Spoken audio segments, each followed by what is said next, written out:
All right, Shamus, how you doing today, brother? I'm doing very well. Cheers, man. Thank you Cheers. for bringing in some sacrament for us. It's good to break bread, but it's good to have a drink here and there. So. Absolutely. So, Shamus, how about you tell us a little bit about yourself and what you've been up to over the last couple of years?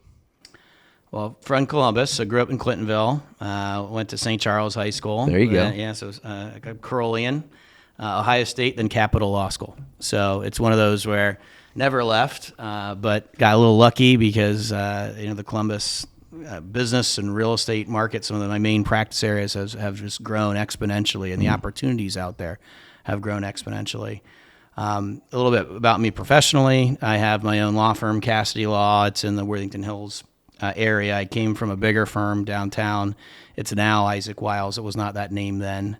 Predominantly practice in three areas. It's outside representation to closely held businesses, commercial real estate, and then I'll plan your demise. I do estate planning, probate, and trust administration. I thought plan my demise was you're going to sue me into oblivion. No. I thought that's. I try not to do any of that. I know other good lawyers that can help you though. Well, let's hope I'm not on either side of those two things. All right, so take me back. How did you decide to go into the law field? Is this a family thing? My father was in law, but he told me don't go into law. It's too stressful. That's what I tell my kids. Yeah, well, there you go.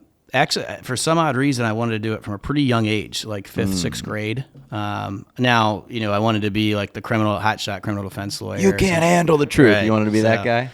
I read books. The Firm, John Grisham was one I liked. And so I knew I wanted to be it. I didn't know I wanted to be more on the transactional side until I went into law school. And really, it was my wife's family. She's a CPA, and her father is as well, that sort of opened my eyes as to, the entrepreneurial world. He had his own practice, and he had a number of other businesses as well, and then helping those folks. And so I expressed an interest, and they kind of, the powers that be at the firm kind of looked at me like, okay, kid, we'll put you in litigation, maybe some estate planning.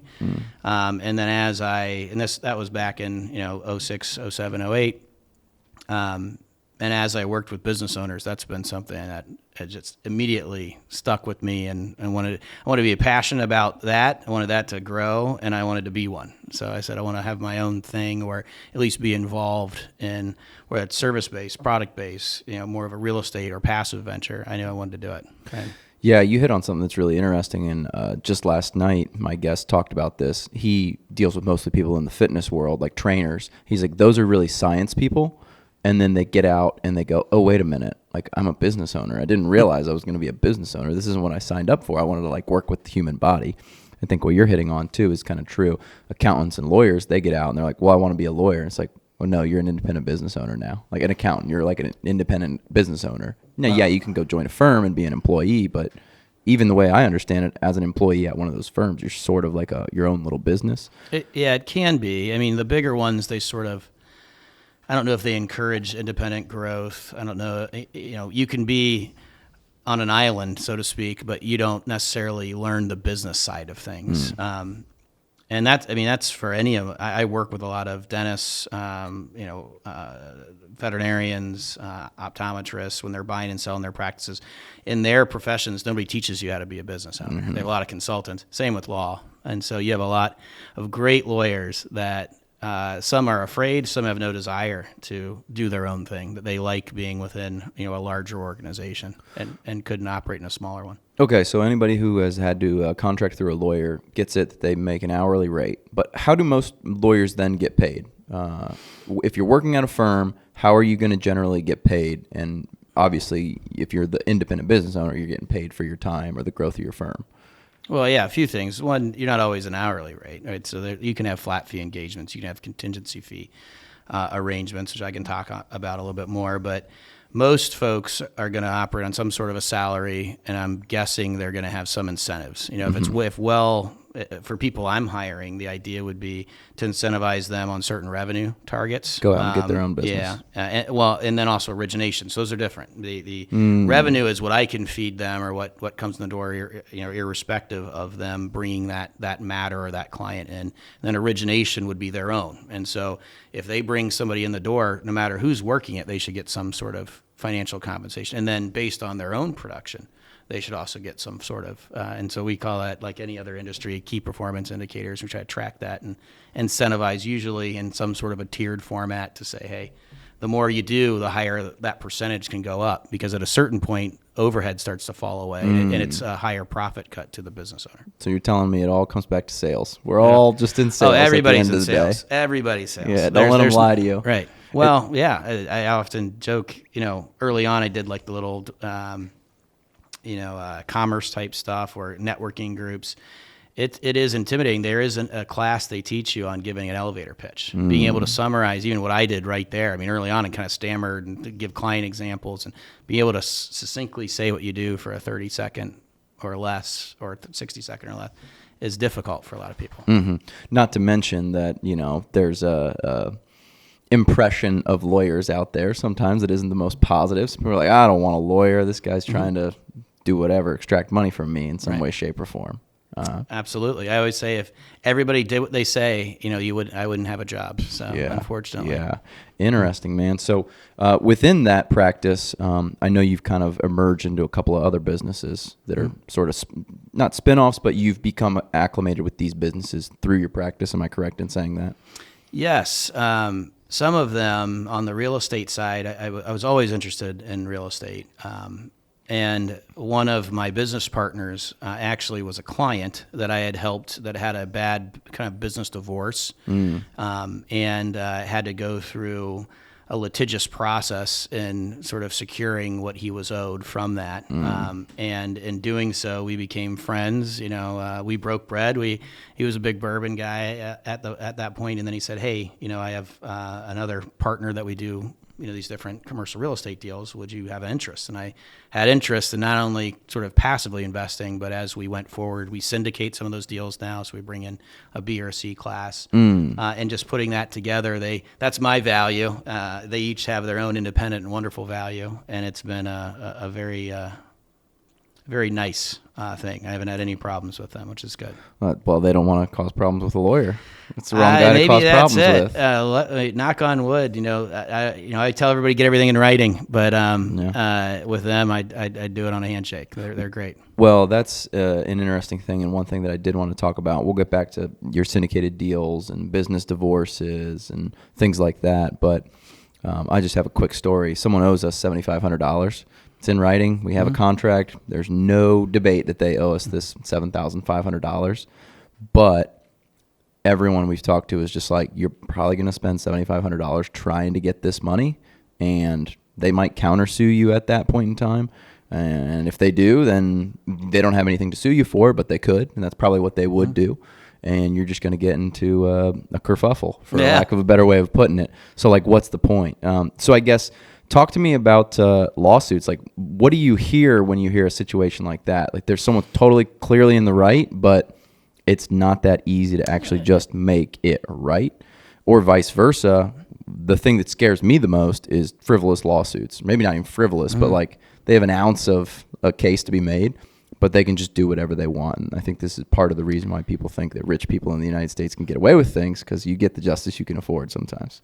Well, without question, a good lawyer's worth it. And so when I have people call me, unrelated to your question on, I tend to be, for a lot of my business clients, kind of the first phone call if there's any legal issue. So if they're going through a divorce or, God forbid, have some sort of an OVI or criminal issue, they call me and I say, well, you want to hire the best, and here's some of the best options, right?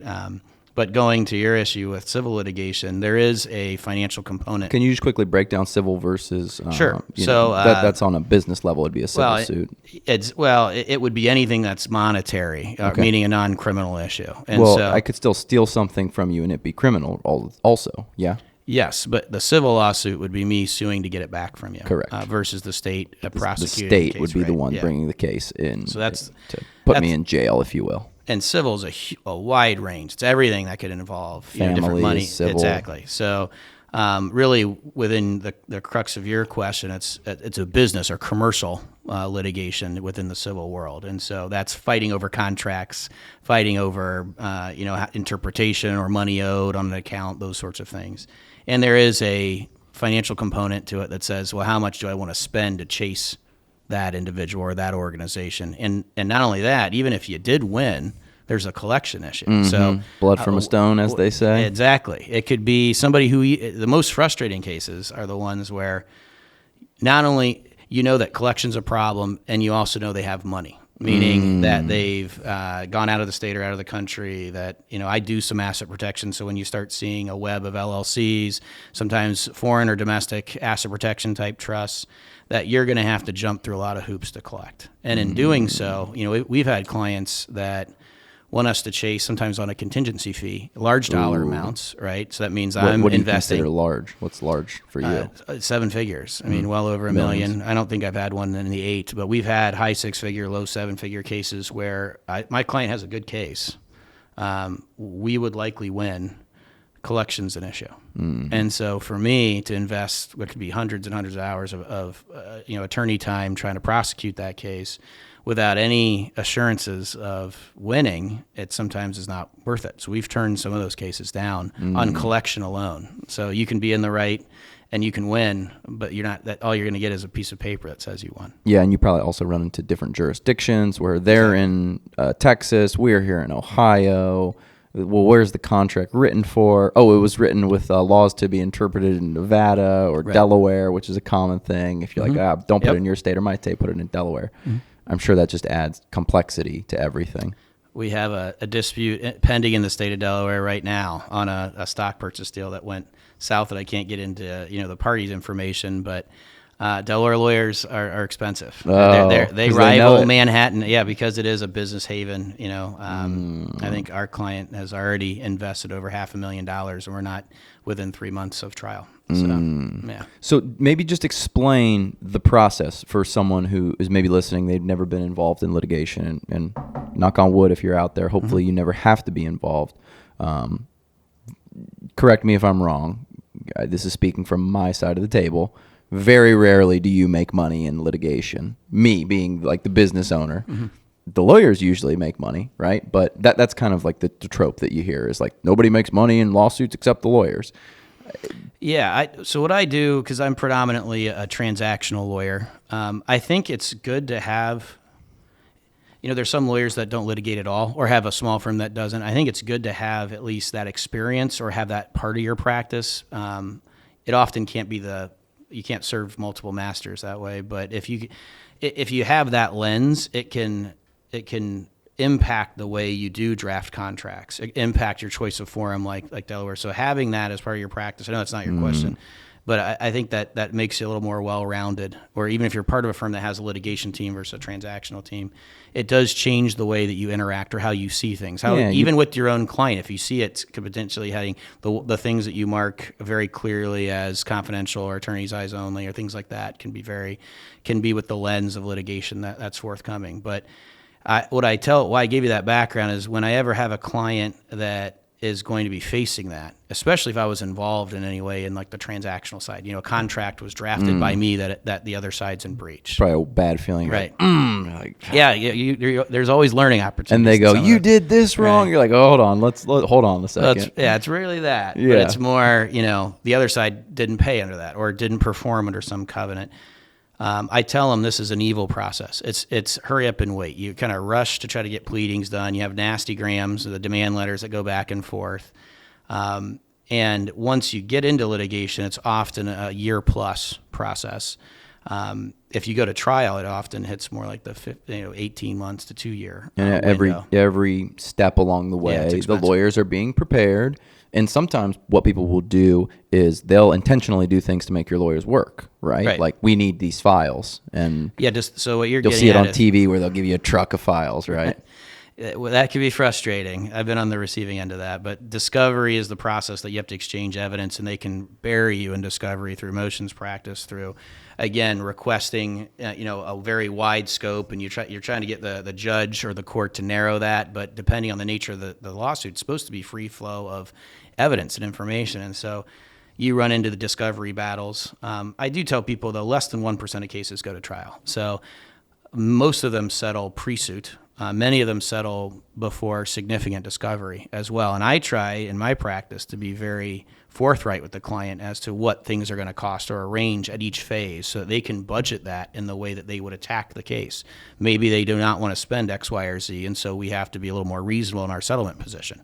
Maybe they know they're in the right. Maybe I have the client that has more money that is willing to essentially say we're willing to light a $50,000 bill on fire right now to hopefully extract a much higher settlement. And so when you take that approach, again, I have not just clients but good friends that I've litigated cases for and with, and one of which became a partner, right? And it is a bad process, but in that scenario, he walked away from 2 or 3 deals at my advice that ended up getting him a larger one than he ever thought he could. So now we're hopefully friends for life, sort of thing. And so he can have a positive outcome, but I don't want to paint a rosy picture. It is often, it's annoying. There's a business interruption side to it. I don't particularly love it, because of those factors, but I do love negotiating, and I love trying to at least come to somebody's rescue or support them in what is usually not a fun time. You know? Stressful. That would be the word that I would use. Stressful, because you've been through it, so it's like old hat to you. You're like, I pretty much got an idea of what's going to happen. We're going to argue, and then it's, your points. We're going to settle somewhere in the middle where you're going to be upset and they're going to be upset, and that's what it is. Yeah, that's any good settlement. Both sides should be annoyed or unhappy to some degree. But I've been on both sides of it, and you're just stressed out throughout the process because it's unknown. You're like, I don't know what's going to happen. Is this going to cost me $5,000? Is this going to cost me my whole company? Like, I really just don't know what it's going to be.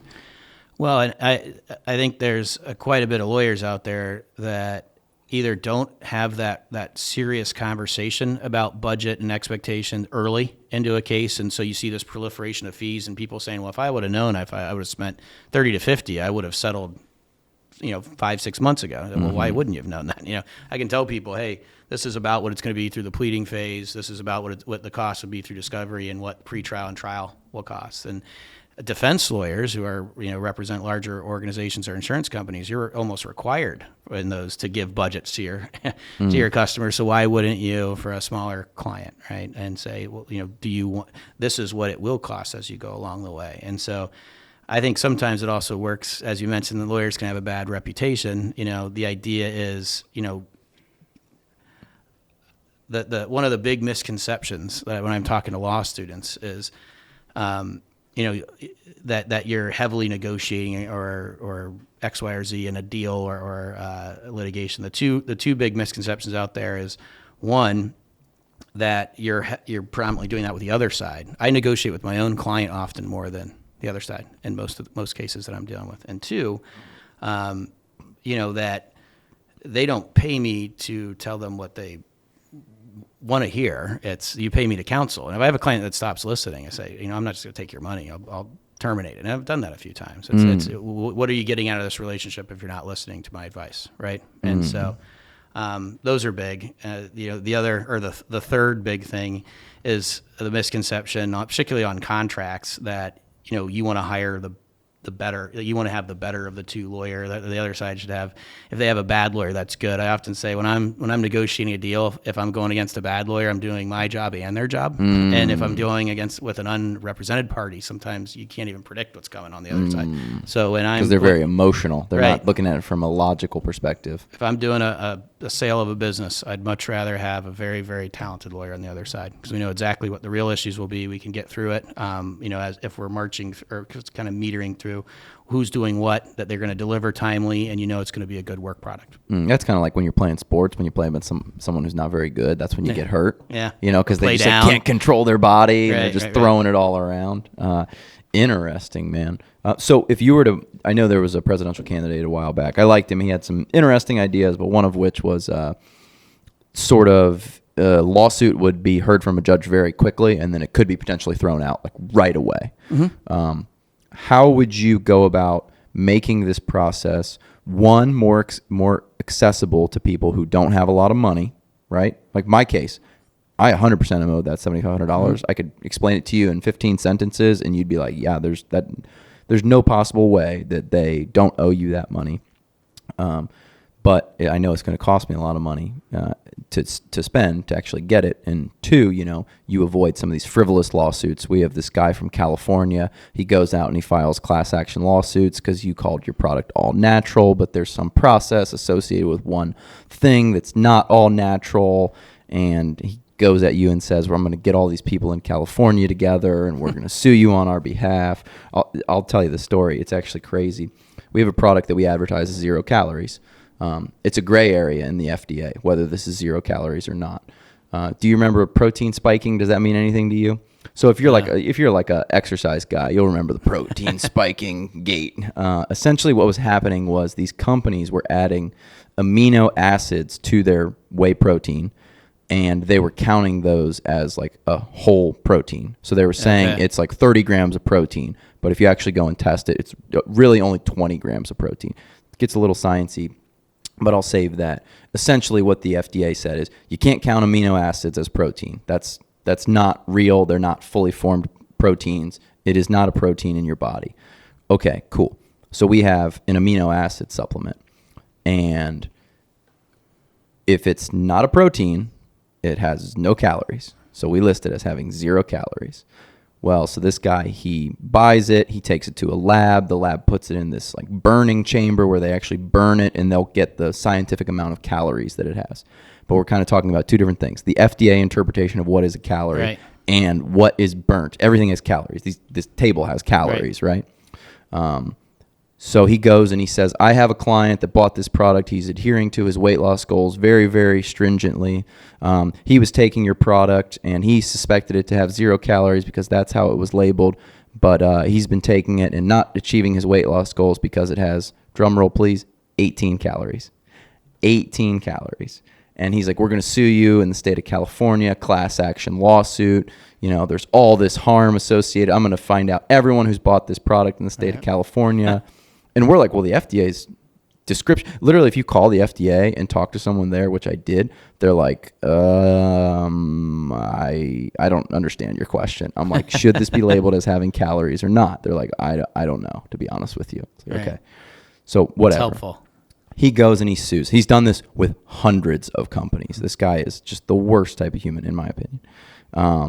But you get one of these and you go, well, geez, should I settle this? Because I know if I fight, he may take this to a class action lawsuit status. I've talked to people, they're like, there's no possible way he's not going to do that. He's just scaring you. Right. But he's demanding like $1,000 for every unit that you've sold in the state of California. So for us, it's like a ton of money, $180,000 or something like that.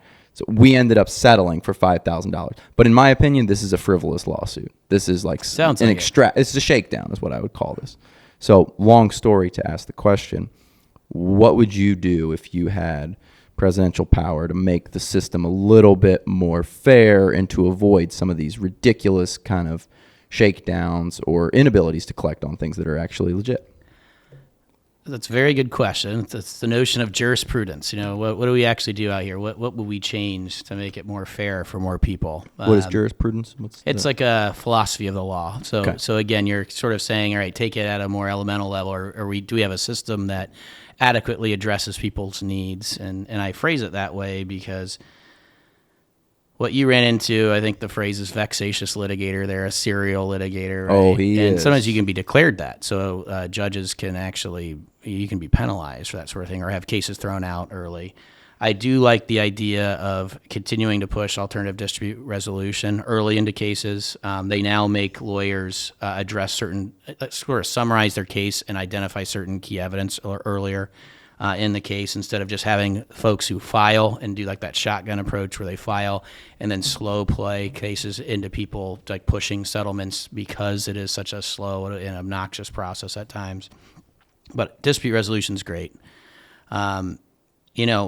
Delaware is a haven for business lawsuits, but for me, I'd love to see a dedicated commercial or business docket. They had that for a little bit as a pilot program in Franklin County. I don't know if it really did what they were intending it to do, but the problem you run into, and what frustrates a lot of business owners like yourself, is you're going before a judge that usually has almost no business background. They likely were a prosecutor, or it's going to be criminal, some sort of, because that's most of what they see, and that is there's constitutional protections around making sure you have a speedy trial and things like that. Which Which don't touch. Well, the problem that you run into civil world is you're having somebody who predominantly did not practice in the area that you're fighting about, right? And often is a little annoyed at hearing a case just about money versus everything that happens with, making sure that there's adequate protections on people's freedom, right, in a criminal case. So you'll have judges that are notorious for sitting on motions that they should rule on very early, things like that. And I won't name anybody, but it's sort of notorious. And federal court can be better. There's certain states like Delaware, but I'd say just in general, trying to allow civil cases to be on a faster track would not be a bad thing at all, because it can be very frustrating. That doesn't solve your $7,500 problem, though. I think one of the big, I guess, sad realities out there is you can't show up on behalf of your business to chase that. You're saying, hey, I'm not going to hire a lawyer. If you're an LLC or any sort of business entity, you have to hire a lawyer. And so that comes up. We don't do a lot of residential. I'm almost never in municipal court. But I've had clients who might own investment property, trying to evict a tenant, and they show up in municipal court, and it's in an LLC, which it should be. I told them, put in an LLC, have some asset protection, And then when they go Dang to lawyer evict getting them, his fees again. Here we go. The judge says, well, no, you can't you can represent yourself if that property was in your name, but you can't represent a business. It has to have. I don't understand why that would be. What's the logic behind that I can't represent my company? I can't walk up there and just tell my story that this company owes me $7,500. They didn't pay a bill. We did distribution for them. We paid for their postage. There's $5,000, but no. You're not deemed a pro se litigant, meaning you're not representing yourself. It is a separate legal entity, and in doing so, you have to have counsel to do it. It gets a little hairy when, like for me, if I'm a business owner and a lawyer, right? But sometimes you run into conflict issues. But in general, that's the frustrating thing is, if you would show up and likely the guy who, or the entity that owes you $7,500, they may not even show up to defend it. Wouldn't. Yeah. And so you'd likely be able to get a default judgment and then maybe collect. You try to find something or kick it over to a collection firm to collect. But you would have done a lot of the heavy lifting in securing a judgment from the court saying that you're owed that money, right? But you can't even do that. And so I'd say removing some of those rules for the reasons you just said, particularly under a dollar amount, like, the municipal court jurisdictional limit, like $15,000, I would say, to allowing people on behalf of their own business where they have a controlling or at least a decent stake that they could litigate on their own behalf, particularly on just collecting on past due money. I think it's also nerve-wracking because you think there's so many protocols that I'm not going to understand. And the judge is going to yell at me because I don't know when I'm allowed to come up to the bench and when I'm not allowed. And you almost just are like, I'm not capable of doing this myself. I think just knocking it down, being like, write me a one-pager with what happened. Tell me your side of the story, and then I'll decide if this seems reasonable, at least to move on.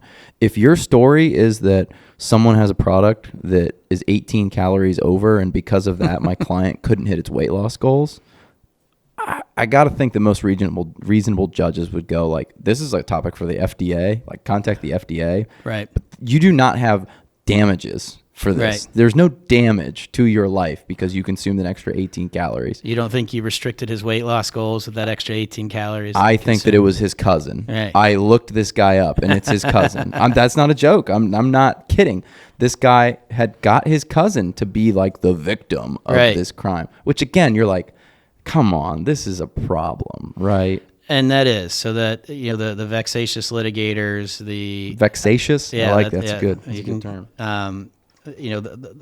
Now, part of me goes, I'm certainly not a bleeding heart or anything like that. A lot of people think that about tort reform in general. So, putting controls in place on damages that can be awarded in certain big cases, right? Just the kind of the famous one, and not to get into the political and kooky, but Alex Jones had like $1 billion judgment against him. It's like, well, that's what does this even mean? Yeah, that's punitive, but those are more. The famous one was the McDonald's coffee case that got all. But if you read into it, it's kind of like, hey, they sort of knew, and they knew they had enough, like pretty decent injuries that had come because they had it.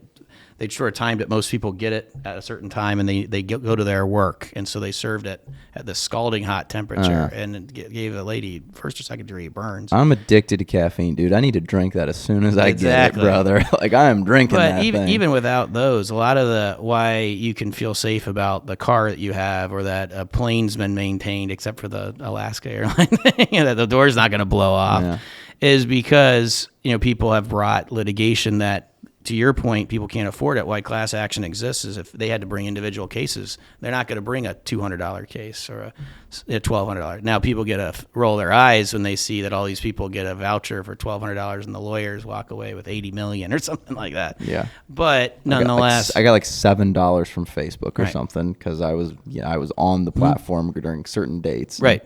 Got fed ads that were tailored to me or whatever the case was. But the hope is it deters bad behavior. I mean, that's why that exists. But in your case of the 18-calorie fella, you have to have something that goes against that. And there, I was talking to a lawyer when my family and I went to Europe over Thanksgiving, and I was talking to a British lawyer.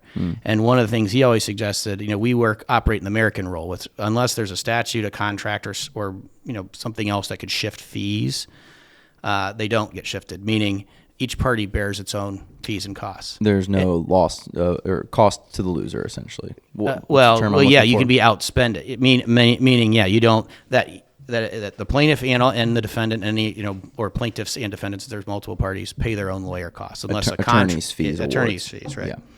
Unless there's a statute like a constitutional violation, unless there's a contract that would do that. It's in my contract. Yep. The attorneys I talk to, they're like, a lot of people in Ohio don't apply those. They really don't. And you have to get an expert.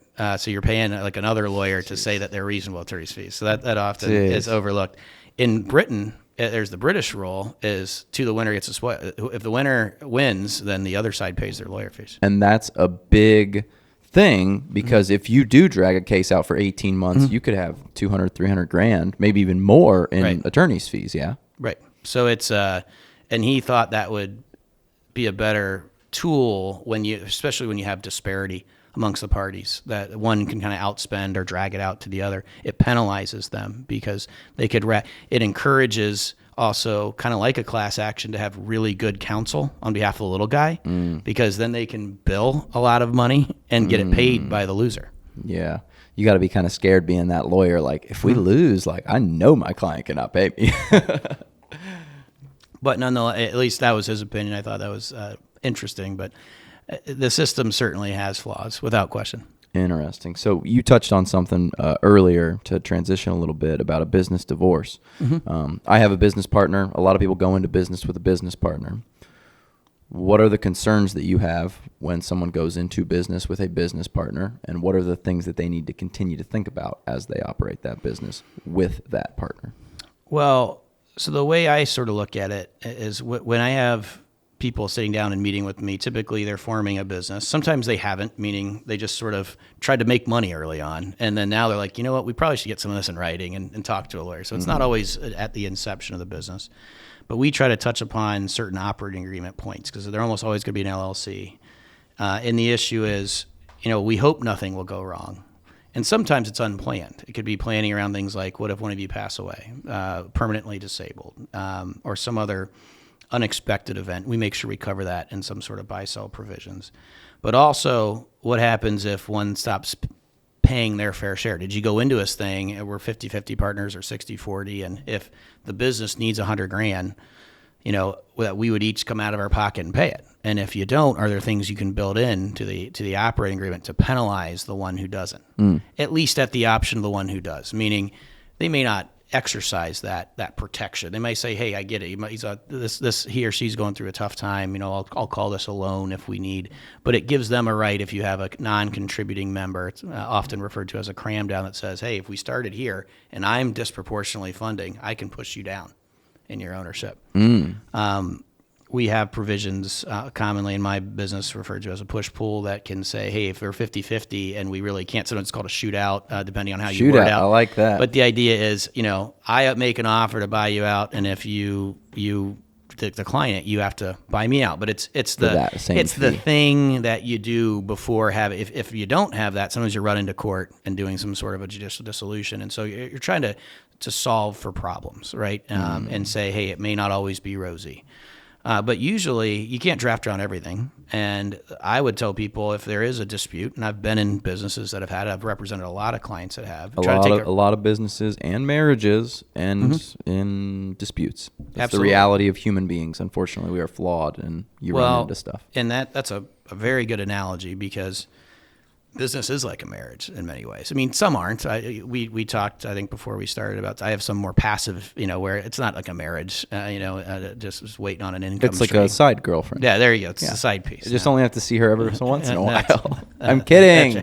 Shamus is a married man. That's right, happily, Yeah. and it's tax season too. So Yeah. she's a CPA, and I'm sure not all that happy right now. But as you're going forward, you have to think about it, and it can be very hard to disentangle. And so I try to have a very reasonable approach.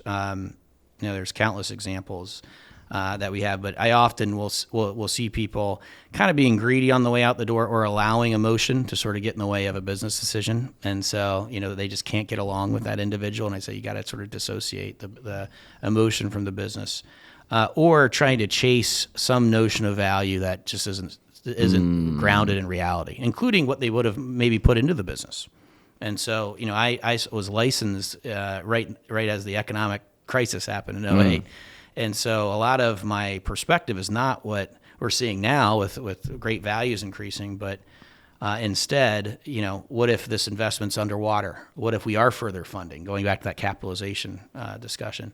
And so how do we solve for those issues ahead of time while everybody's happy and they're, having a drink, cheersing around the table, and before it would potentially devolve into something messy. Well, yeah, and as that messy stuff is happening, the value of the business is probably going down. Absolutely. You're on the down slope of the hill. Absolutely. Most people, as the rocket ship is taking off, aren't getting that frustrated with each other. You're like, yeah, well, I don't know. Things are going great, though. Once that ship starts to go down, you're like, ooh. Right. Now we need to sell this. People are like, if I'm the outside buyer, I'm like, I don't want to get involved in that. Right. Like, for lack of a better way of putting it, shit show. I don't want to be in that. Right. Absolutely. Yeah. Interesting. Yeah. So having a business partner is tough. I would caution everyone out there that, not to say don't start a business with a business partner, but be careful about doing it with friends. Be careful about doing it with your brother or sister. Absolutely. Be very careful about doing it with your spouse. I mean, that's a whole nother layer of things going on there. Right. I think famously The Rock, him and his wife had a business together and they broke up, and he's like, she's still running it, she's doing great, and I was like, that's the public story. Okay. It's very difficult, and I would tell anyone who has a business partner, be prepared for that person to not be your friend at some point. You won't get along all the time. There's no way. Just like a marriage, it's not always rosy. You're always going to have stuff or even extended periods of time, right? Yeah. The best case for the end of a business partnership is you both sold the company at the same time at an agreed upon thing, right. And you're like, we're done. And then you guys can ride off into the sunset or continue to be friends if you want and go on trips to the Bahamas together. But that is the absolute best case scenario. There's about 10 other scenarios that are not great things that happen. Absolutely. And you have to be mentally prepared for that, I think. Yep, and we try to prepare our clients for that. And that's why I always start with coaching it as, I'm not saying these are going to happen, but in almost every case I can say this isn't just hypothetical. I could give you real-life examples of why this is in a 46-page operating agreement, right? It's not just pie in the sky sort of stuff. All right, Shamus, talk to me about the ultra-wealthy and how they're hiding their assets, they're avoiding taxes, they're doing offshore stuff. This is like one of my favorite topics. Okay. I hear a lot about, you'll hear, not to get political for a second time, but you'll hear a lot of people say the wealthy are not paying their fair share of taxes. And I keep always going, like, what does that mean, Because the way that I understand it, and I could pull it up, the federal government releases their tax data in arrears every 3 years past. So they're on to like 2020 right now. Right. But the top 1%, they make about 20% of all the income, but they pay about 40% of all the taxes. And then you can see that bracket goes down and down. And the bottom 50% pay about 2 or 3% of the total taxes. You guys can all fact check me on that. That's directly from the IRS. But we constantly hear that the ultra wealthy don't pay any taxes. Like Jeff Bezos is not paying any taxes. I'm like, how? Like, what is he doing? Because I need to do it. I need to figure this out, Shamus. So help me out, man. What do I got to do to get my tax bracket down to zero? I don't represent Jeff, and but I'll tell you, he's probably got some good guys. Yeah, and gals right. on I'm his sure team. he has a great legal team. So I don't have a ton of clients that had like a large product take off, executive at a Fortune 500 company.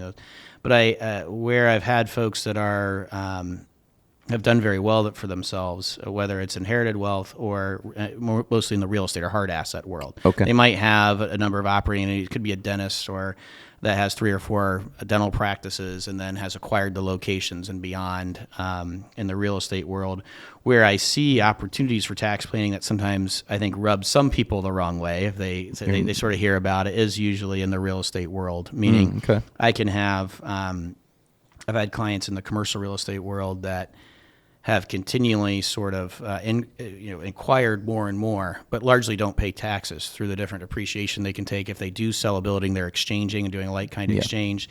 They're able to extract cash out of it through usually some sort of a debt facility against it on the backside of it. So a refi, a year or so down the line. And then under current law, to touch on my last practice area, estate planning, the gain gets wiped away at death. And so nobody ever paid taxes on it. If they're above a certain high threshold to start being in a state tax world, they could potentially have death tax exposure, but they wiped away any sort of income tax during life and at death. And so that's a very powerful mechanism that we counsel our clients through, and they take advantage of it lawfully. It's not a scheme. It's not, me cooking something up. But if you're talking about from a policy standpoint, I don't know if I'll bite there and get political, but I also think it incentivizes real estate development. That's the same with the opportunity zone stuff. It's incentivizing. Whether you agree with some of the zones they've created historically, it's still trying to create a tax incentive to acquire real estate and invest in that real estate, right? And I think that's a good carrot to cook into the code, right, to continue to facilitate economic development. Asset protection, though, is a little bit different. It's not just reducing taxes. We don't do a lot of the real. I've helped clients with things like foreign asset protection trusts, or more what I call sophisticated or controversial techniques. Usually controversial techniques. But does that mean like borderline? No, I mean what you can't do is the big no is you can't try to avoid a known existing creditor. So that's a fraudulent conveyance. Meaning if somebody's knocking at your door because they're doing a class action lawsuit because they found 50 cousins that all took the 18 calorie thing in your example. And He's then got a those big 50 family, and then got those 50 found buddies at the gym, and then and you're saying, all right, Shamus, I think we got a problem. We got to protect my assets. Well, that's too late. Meaning anything you're doing to dodge a known existing creditor is a fraudulent conveyance. And so you got to do it ahead of time. And so I might have real estate developers, franchisors, sometimes people, surgeons or something like that have a big concern that way.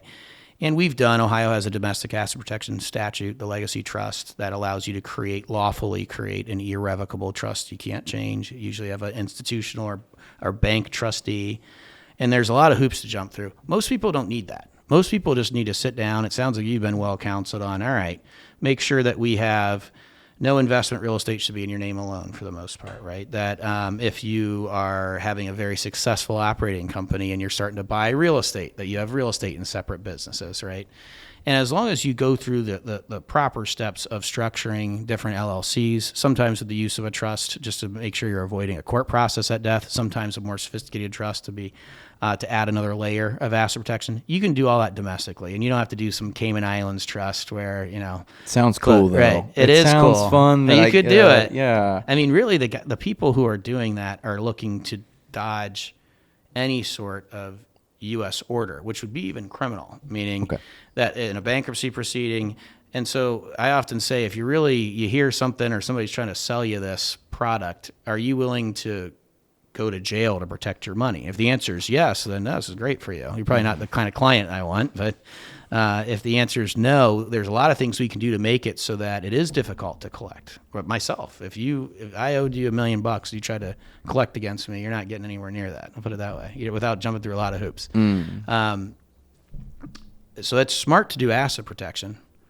But a lot of the schemes that you hear of, you don't need to do that. And not only that, it would potentially draw a red flag in litigation. A lot of judges would, the minute you say, oh, no, you have the wrong party. It's actually my client's Cayman Island trust. It's going to draw the ire of the court.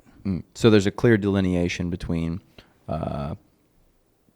reasonable things to lower your tax and then intentional fraudulent tax avoidance, not just tax, and then things to do to avoid creditors coming after you that would be reasonable, and things that would be fraudulent and or illegal.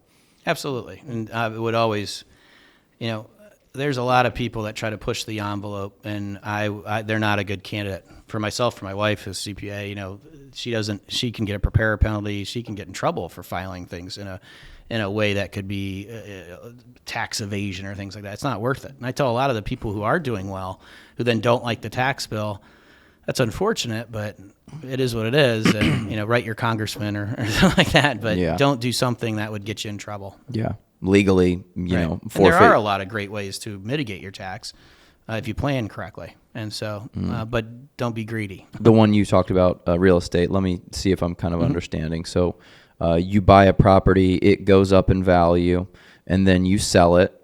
You can take the depreciation on it. So basically, you get a paper loss. So you get a deduction on your other income that you're earning, or maybe even if that real estate property is making income with tenants or whatever it is. You have a deduction. You're taking that deduction now in the current year. When you sell it, you have a recapture of that deduction. So for all the years. That's one of the things that I think a lot of people don't understand. Like right off the bat, you have to recapture that deduction. It's not a permanent deduction. That comes up a lot more in sales of businesses than it does real estate, but both. Yes, I mean both have because real estate. So where it's coming up more in real estate is people doing cost segregation studies that are over depreciating, right? But if you're doing under a natural schedule, you would have to hold the real estate for a very long period of time to have big recapture. 39 and a half years is 39. Yeah. Yes. Sometimes the 27 rule if it's more residential or mixed use. Yeah. But with a business, you have stuff that Section 129, that equipment. Hey, I bought a big piece of equipment and I took all of it in that year. Oh. And so you may have done a lot strategically over like a 5-10 year window. Then you go to sell and you realize your basis is almost nothing and there's a huge recapture. So like if you bought, let's say like $1 million piece of machinery, which is not unreasonable to buy $1 million, whatever it needs to be, then you're taking that all as a deduction in 1 year or even over 4 years, something like that. But then 20 years later, you sell your company, you're going to have to recapture. Right. Then you don't think about year 5, because the idea with recapture is whatever I'm deducting against income, you recapture that back if you sold in excess of whatever the net book value is. Yes. So all they're making you do is pick that back up because you got a deduction against income previously. And this is where a lot of smart tax planners will take advantage, is they will take deductions in their current calendar year, but there are very few, if you would correct me if I'm wrong, permanent deductions, correct? I don't know if I follow. So like you do something now that will lower your tax basis forever into perpetuity. Oh, well, yeah, basis, the notion so most people are going to have a flow-through entity, so think partnership or S-Corp. And so you're constantly tracking your basis in the form of what you've paid in. And yeah, it's all fluid, but you just have to understand I think what you're getting at is chasing the short-term deduction will have long-term consequences, meaning that you're going to necessarily have to pay then if you do exit it, unless you structure that in an intelligent way. It's like a 401k or IRA, whatever retirement plan you want to be a part of. It's the seed or sow. You're either going to pay tax now on this money and then get it in the future tax-free, right, or you're going to take the deduction now, and then when you pull the money out, you're going to get taxed. So you're going to get taxed on one side or the other. There's no, I didn't pay tax now, and I don't pay tax in the future. There are very few things that do that. So your real estate example, you can be facing that big tax bill and then exchange into a new property. Yep. Right? So you took your depreciation, you sold it, you made, let's call it $100,000. So you could have been cash flowing along the way. So you got that depreciation each year brought you, so you actually got a little loss, but you actually put money in your pocket for like 10, 15 years. Yep. You go to sell, and because you depreciate it down, you have this big gain. You don't have to pick it up. What do you mean you don't have to pick it up the gain? You end up, meaning if you exchange. If you roll it. Yeah, you so roll you it roll into it into the building. next property. Yep. As long as you follow the like-kind exchange rules. I mean, if you're doing it as an opportunity zone, you can even with your improvement costs. That's even a separate way to wipe out the gain. Like permanent gains right. and opportunity zones. Right. Yeah. But even pushing that to the side, because a lot of people are a little weary of some of that, and I get why we do a lot of that work. Even if you use a traditional like-kind exchange, has been around for a long period of time, and the rules are very stringent, but they're accepted by the IRS. This isn't anything controversial. A lot of people will exchange. The downside is you have to exchange up, meaning to the extent you buy something less, there's this notion of boot, meaning you're going to have to pick up some of the gain and pay the piper. But if you continually exchange up, you can keep kicking that can down the road. And as I mentioned, then when you die, it wipes it away entirely. And so that's where people are like, well, hold on. I feel like it's almost like a cheat code sort of thing. Mm-hmm. But you have to die. So... Well, as of right now, we're all going. It's a when, not an if. Yes, yeah. You got to die to get the benefit, so that's a big caveat to that. I get it. You're not paying the taxes in the given year, and you're able to trade up into larger properties that potentially could cash flow, but you're not making. I'm doing air quotes, a ton of cash. Potentially, you could be with your rental income, I guess. Well.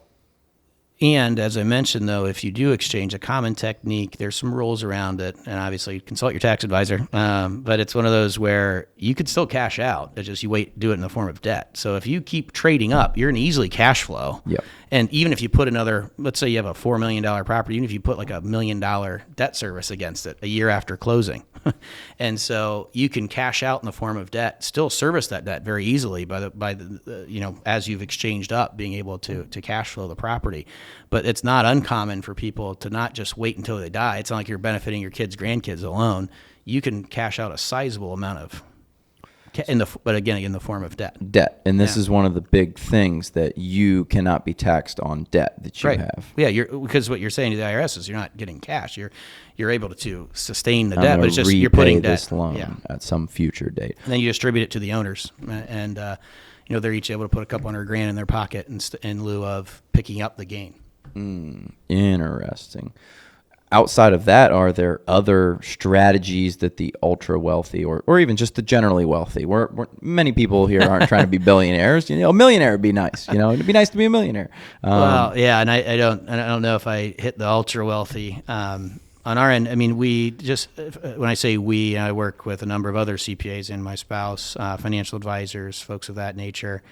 We typically will just ensure, again, they look at the liability side of things, which is that we have, if you have, take the business owner that owns their business, may have several, is starting to be their own landlord, so acquire their real estate, right? If they're acquiring real estate, that should be in a separate entity.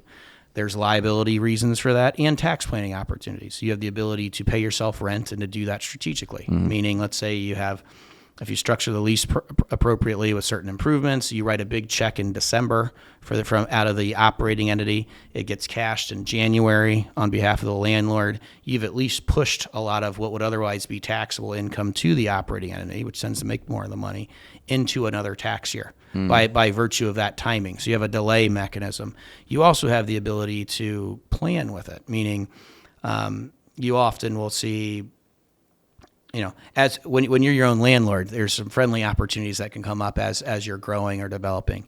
For operating entities that are sometimes in an older structure of many owners, sometimes employees as owners, we might also create some sort of a management company with the key folks that can allow for what we call top hat planning, meaning you can, not that I'm saying to discriminate against employees in an employment context, but when it comes to some of the key owners, we might have an entity that can do different things than the operating entity from a tax and just overall planning standpoint. You can usually mitigate a ton of taxes by the way you structure certain retirement, whether it's non-qualified defined benefit plans, whether it's other things that way. And so sitting down with that team of the tax professional, usually myself on the business or real estate side, can be their financial advisor, is so important because there's sort of an alignment side, which can be powerful for the client.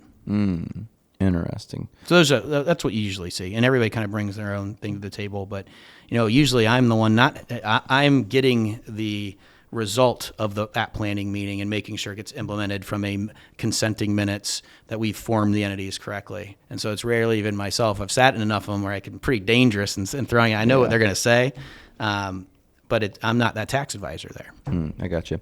Well, let's transition. How did you get into some of these other businesses? You just told me there's a paving business, obviously real estate. There's cannabis. Yeah, cannabis. And then of all things, you're in the horse racing business. Horse racing bourbon. And so the last. Tell me where you want to start on them, man. Well, we'll start with the vices. Right? I'm gonna get a little bit of the sacrament while we're at it. I'll grab after you.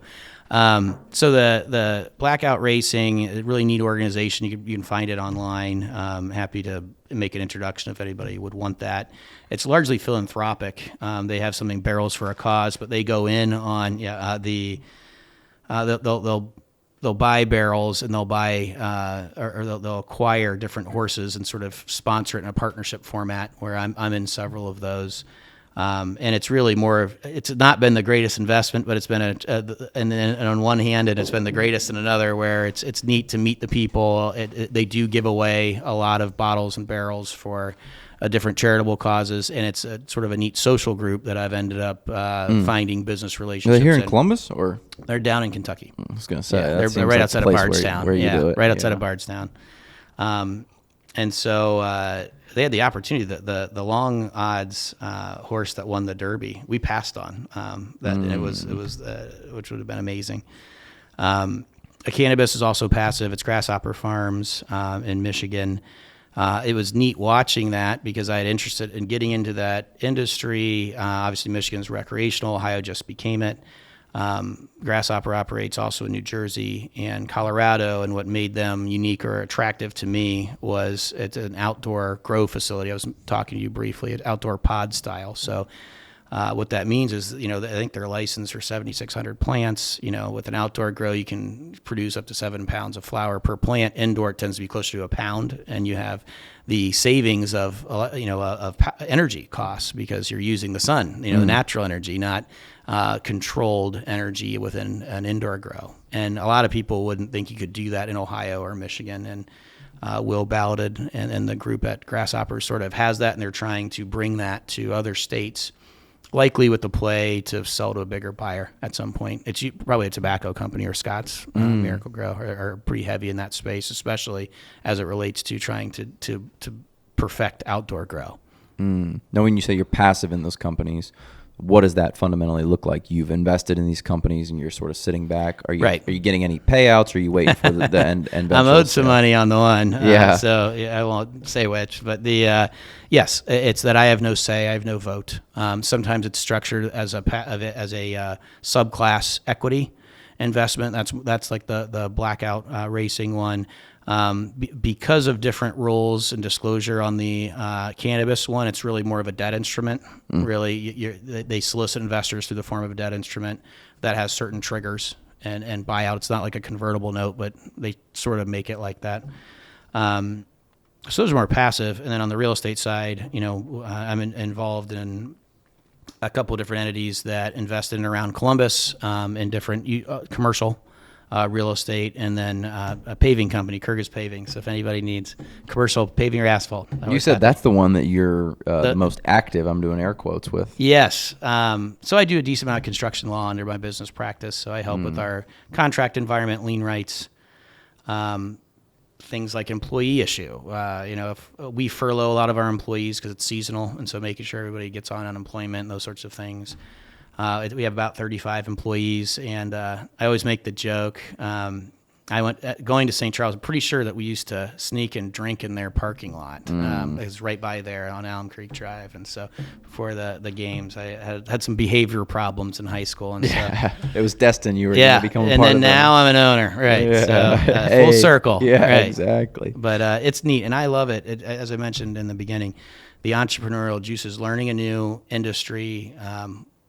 Whether it's a product, whether it be web-based, whatever it is, I always want to have an open mind towards that, and that I'm drawn towards that in helping the client too. But learning it and finding how it works. As nobody really knows this, I'm not very handy. I couldn't pay. I'd probably learn it, but I'd be terrible in the field. But watching what they do, learning the business, how it operates, seeing what we can do to either scale or maintain or simplify, see what we can do on the planning side with liability protection and tax. That gets my juices flowing. So these are investments that you have taken your earnings from your legal practice and you've said, I'm not just going to hold these. I'm not going to throw this into the market. I'm going to be a little bit more active. I'm going to go out and I'm going to start investing into companies that I think I can fundamentally sort of understand. With one, you sort of can affect the change. With others, you're just going to trust the process, essentially. Yes. I mean, I like being involved in all. It's really, sometimes an opportunity. You know, I wasn't asked to be a main owner of Grasshopper. Maybe they did ask if we to expand in Ohio. So maybe that will change. But I saw it as a nice opportunity, and glad I did. On the more active ones, there's only so much of me that can go around. So I am a one-owner law firm. So you were joking about partners. You know, I guess with the Golden Goose, I try to I've made it so it's just myself. Not have your first name, your middle name, your last name. You know? Yeah. But it's one of those where I want to continue to add to the extent that I can. I'm able to because I find a lot of joy from the different business interests. What do you think you've learned about investing through being in 4 pretty different industries? Well, it's funny because I work with a lot of financial advisors because they send me estate planning clients, and I'm not their prototypical client at all, and I sort of go against some of their norms about being concentrated in these closely held businesses. But I like it; it brings me joy, and it's turned out to be very successful. I would have done far less in the market than a lot of these, right?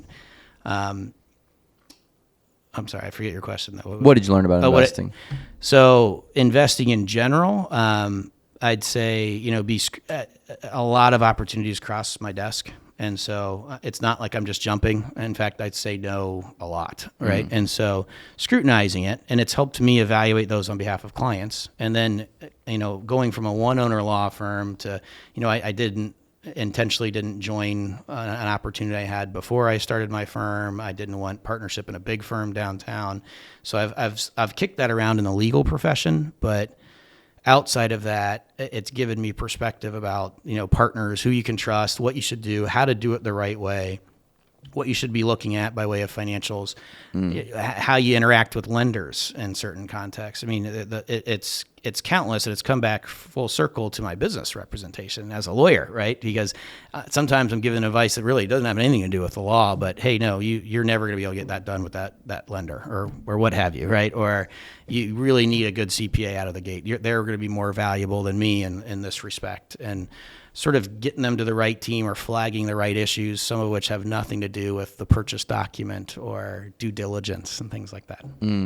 Yeah, this is actually interesting. You know that Charlie Munger started as an attorney that was investing in real estate? I did not know that. Yeah, that's how he started. Eventually, he was having quite a bit of success in real estate. And to the point that he was like, I don't really know if... He actually still has a law firm. You could look this up, Isaiah. There's still a law firm that has his last name attached to it. It's like Munger, Allen, Davis or something like that. That's amazing. You can just look it up, Charlie Munger Law Firm. But he eventually got into real estate, taking his profits and investing it into real estate. And then those ended up doing quite well. And he eventually started investing into small businesses. And then he just happened to run into this guy named Warren Buffett. Right. And they just hit it off. And they're just like, you are just my type of guy.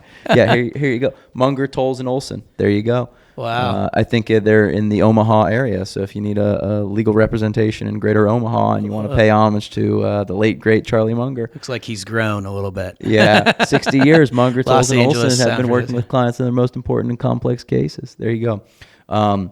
And Buffett's like, you need to quit this legal thing. Right. You need to quit this real estate thing. I've sort of figured out how to invest in companies and make them profitable and successful. And he's like, okay, yeah. And then for the next, God, I think it was like 75 years they were partners until he just passed away less than, a couple of months ago. Well, the real estate side, it's a little easier. You're looking at cap rates. It's a hard asset, right?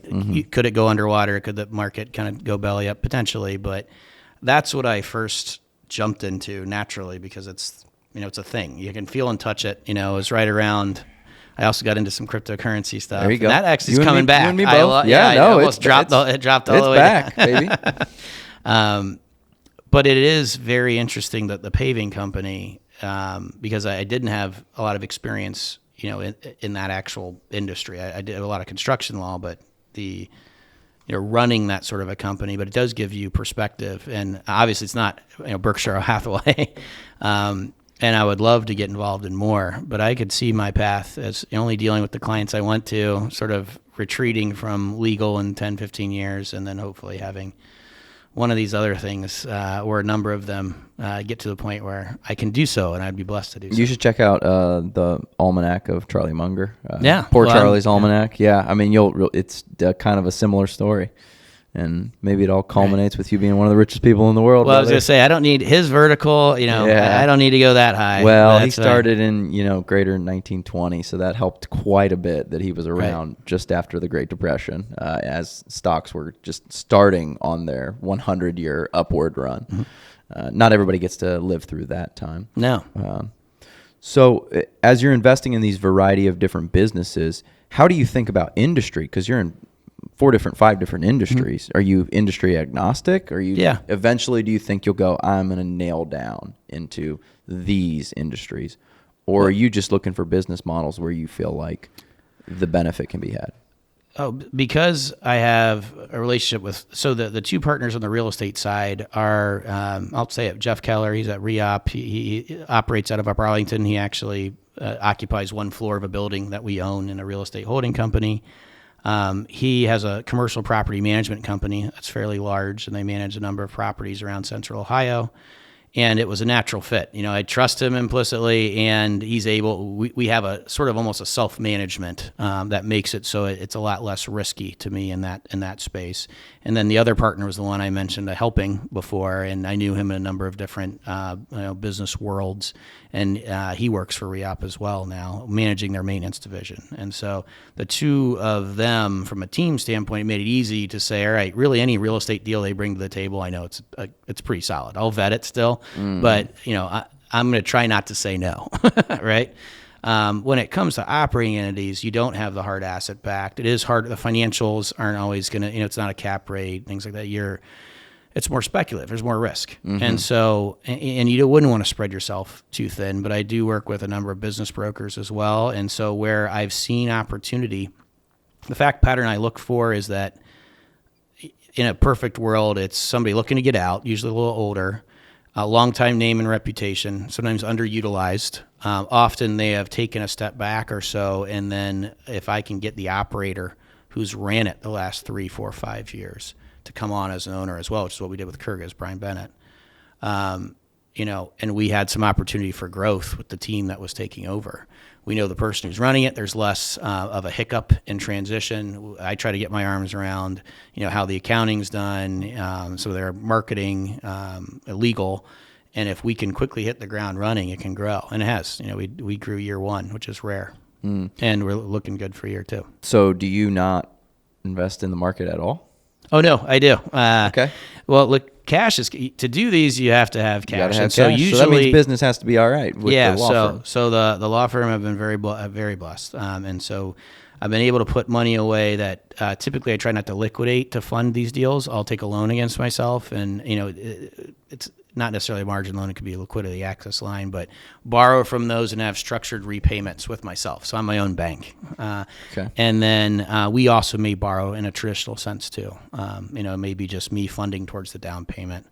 But without the cash, the liquidity is what makes everything run. I'm not doing sweat equity deals. And so, and as I'm very diligent about, paying off those or putting those funds away, because it makes everything work better with the banks and everything. If you have high liquidity, if you have $1 million plus sitting here in an investment account, a non-qualified investment account, it really solves a lot of lending questions they may say to you. You said you loan off of yourself. Mm-hmm. So let's say I got $1.2 million sitting over here. Generally, I can borrow up to 60%. Sitting where? Sitting in a bank? Sitting no, in sitting E-Trade? sitting in with a broker. Charles Schwab? Yeah. Okay. Or your 401k if you're an 401k is a little tougher, right? Because you can't get it. Yeah. So, and there's scenarios where you can borrow and then repay, but I'm talking about non-qualified, so non 401k, non-IRA funds. Okay. So you got cash that's either invested or maybe you own some stocks. Oh no, it's all stocks, bonds, mutual funds, and cash. A combination of that with a financial advisory firm, and I can give them a call. Hey, I need to borrow $200,000 to do that. So you're not selling your Amazon stock and then taking the remainder in your cash. Correct. You're taking a loan off of the money that you already have. Correct. And then you're going to go take that loan and you're going to go spend it on this paving company. Right. So what's the benefit there of me doing that instead of just sell the Amazon, get the cash if I have to pay some interest? So I've found, one, you could end up being trapped into like a long-term, if you buy and held, you're prompting gain, where debt is just debt. And two, I've found I'm the best. If I'm my own bank, I don't tell myself no. That's good. And I have a pretty diligent process of repaying it, and now we have some of the investments I did previously are repaying the new ones. Right. And so, I find it's easier. It's maybe an accounting notion or my own little quirk, but if I ever take money out of an account, sometimes it's harder to get it back. Oh yeah, it's gone. If I'm borrowing against myself, and sometimes in today's interest rates, they used to be you could borrow against stuff under 3%. It made a lot of sense. Now it can creep into that 7+. So your broker will allow that loan. So like Schwab or E-Trade, they're going to just give you whatever you got. Like you said, $1 million or $1 million and change in there. They'll give you $200,000 and say, we'll charge you a loan fee, and then they'll set up terms for you essentially. Yeah, and some are better than others. You can do anybody could borrow in the form of a margin loan. Sometimes those are more variable and less great terms, and so there's usually the bank-backed financial, your Merrill Lynch, your Morgan Stanleys. They can actually get you set up in some sort of a liquidity access line. Think of it like a line of credit against your investments. And the benefit there is, again, you've held Amazon for, even if you've had it for 2 weeks. My investments went up. I mean, it dipped significantly because they're fairly aggressively invested, but they went up, 27% in the last 15-ish months after the dip, right? But I'm not subject to market timing. So sometimes a deal has to happen, right? And I want to, but instead of cashing out, I'm able to sell it. Right. I didn't sell it. Okay. And so I incurred, 7.5% interest in that window, a little over 1 year window, and gained it went 20, up 27 odd percent. Yeah. You still gained 20% instead of not getting any of that gain. Sucks a lot more when it goes down. I was about to say, dang, I'm paying money for my money to be worth less. Right. Because you're paying an interest on. But I'm in a buy. Loan. I mean, I'm 41. I'm in kind of an aggressive but buy and hold scenario, almost like a retirement account where, if I was reaching the last 10 years before retirement, I'd probably go in a more conservative. And so when you have that, a more aggressive, you're going to be subject to market fluctuation. I don't want to have to be subject to that if I'm now putting my own funds into different business deals. And then the hope would be that if the investment does well, it will cash flow to pay the loan back. Yeah, I don't structure it that way because some are more long-term plays. It might have a 10-year exit or something like that. But the idea is every time I'm evaluating, I make sure for personal financial standpoint that between other stuff I have or my own law firm, that I can easily service the debt. Yeah, but you probably don't want to get into a situation where you have 10 of these, and then you don't want to have law 10 firm is like, oh, I have to pay for all 10 of these. Without question. So that's the cannabis deal was kind of a 5-year payout, a little late. But I did ladder them in a way that the idea would be some of the things that are more passive should hit within a shorter window that makes it easier financially to satisfy the debt associated with longer term plays. Interesting. So where do you see your future investments and legal activities going? You've already done some really interesting things. Do you have any industries that are of interest to you in the future? You've already gotten into some interesting ones. I would explore more trades. We have several on the horizon. Yeah, so I like the construction industry. I think, and it's also Columbus is booming. There was some article, and I don't want to misquote it, but we were in the top 3 or 4 cities in new construction jobs initiated. And I believe that. and that included we were right up there with L.A., greater L.A. area, Chicagoland, Dallas and things like that. And so absolutely, and obviously everybody's heard of the different development that's taking place, in Licking County on the east, but, even where we sit here in Plain City, I live not too far from here. I know folks that right on the Union-Madison border are trying to do a lot just west of here.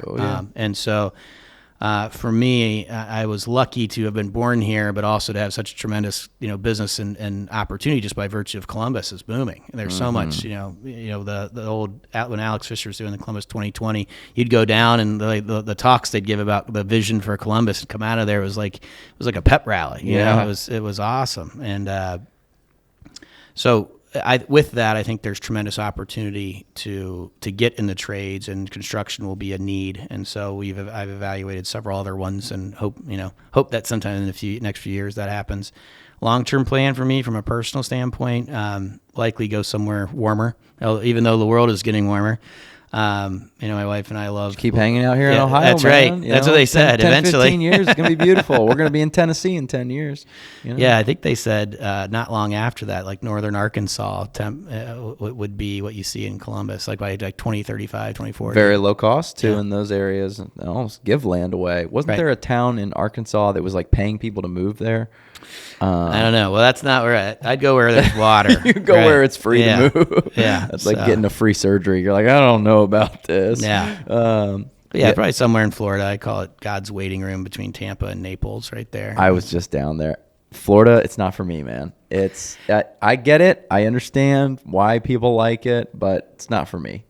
Which is not for everybody. In fact, it's obnoxiously hot, in the summertime. I just think that there's like a vibe that comes off of people that they're like, we're Floridian. We're better than everyone. It's like we don't need to talk to anyone. We're from Florida. I'm like, I like good old nice Midwestern people. You got to go to there's some hoity-toity areas, but you got to go to a little more. Yeah, we were in Naples. Yeah, Naples, Marco, and Sarasota. I love those areas for what they bring. I kind of like that St. Pete. You need to go somewhere where there's some dive bars. You're paying cash only. Yeah, that's what we need. You'll meet some real people. Yeah. Well, I went to Orlando and met some real cool dudes, and they were like, we're going to the cigar bar. I was like, that sounds awesome. Let's go. So there are some cool folks. Yeah. Well, Shamus, is there anything else about these unique businesses or the law that you feel like you'd like to help people understand as they go forward out into the world? Well, I would try to encourage more people to be entrepreneurial. I think there's a great fear. It doesn't have to just be like the highly compensated employees. Could be some independent contractor, but a lot of people, they hear horror stories. Unfortunately, I do some restaurant and bar work, and a lot of them originate there. You'll have the guy leaving his job at Cardinal Health to then give up nights and weekends running, buying a bar. It's like, I could have seen that one coming. But, but in general, I'd say try to be open-minded, and if it's fearful for you to run your own thing, try to have a team, other partners. And I think, financial advisors always preach diversification, and it's still you're subject to stock market. You're still, sort of a cog in the chain or the machine when it comes to you getting access to some of the better investments out there. When you talk about some of my high net worth clients with those advisors, they get private equity investments that people, if you're not committing $500,000 or $1 million, can't access. Mm-hmm. And so your best way to do it is jumping into the small business space if you can. And hopefully it's not your day job, or if it is, you have other sources of income. And if you can diversify that way, I think there's tremendous opportunity. Those are the folks that I've seen do very, very well, very down to earth, not like your Naples folks. And at least to me, I get really excited about it. I mean, isn't it neat to bring about some concept? Blake Compton Construction is a long-time client of mine. And whether it's doing a Save the Crew initiative or some cool new building he's getting in Franklinton, that's an art project, I sit there and I'm like, this is awesome. And you could tell it kind of, there's a light in his eyes, and I wish more people, could experience that sort of thing. That's cool, man. Do you have any industries that are on your radar in the short term? No, we looked at an electrical contracting business, looked at a roofing business down in Athens that we said no to, but I'll listen to anything. So anybody out there selling, I'll tell you why I'm interested and why not. And sometimes that can be an interesting an interesting process. Meaning, I've educated people as to when they are presenting something, why I am saying no, which can sometimes be just as helpful as me saying yes. There you go. Shamus, where can people catch up with you, brother? It's easy to find me. My name is Irish. I was going to say it's the most Irish name that I've ever had on this podcast. My There's parents, no doubt about that. Spelled it phonetically, so it's Shamus instead of Seamus, Cassidy. And so because of that, if you Google me, it's like the first 3 pages of Google are all me. And luckily, I haven't had any negative reviews so far. So easy to find me. Obviously, at the firm, it has my contact information there. My office can always find it, and we donate a lot of time, meaning to a small business owner that's calling in, may have a question. We don't require an engagement letter right away. I usually try to walk them through, kind of like what we've done today, who I am, what I do, initial thoughts, without them feeling like they're always on the clock or that they feel like they can't sort of interview me a little bit ahead of time. And the primary areas of practice for you are estate planning, a little bit of business law, real estate. Business is my largest, and buying and selling of businesses, as you probably gleaned, is probably it's 50% of my day, or outside representation of business issues, then estate planning and commercial real estate as well. Cool. Well, everybody who needs a little bit of help, touch base with Shamus. And one more time, brother, cheers. Really appreciate you coming out. It was a lot Thanks of fun, for having man. me. Really appreciate it. Brother.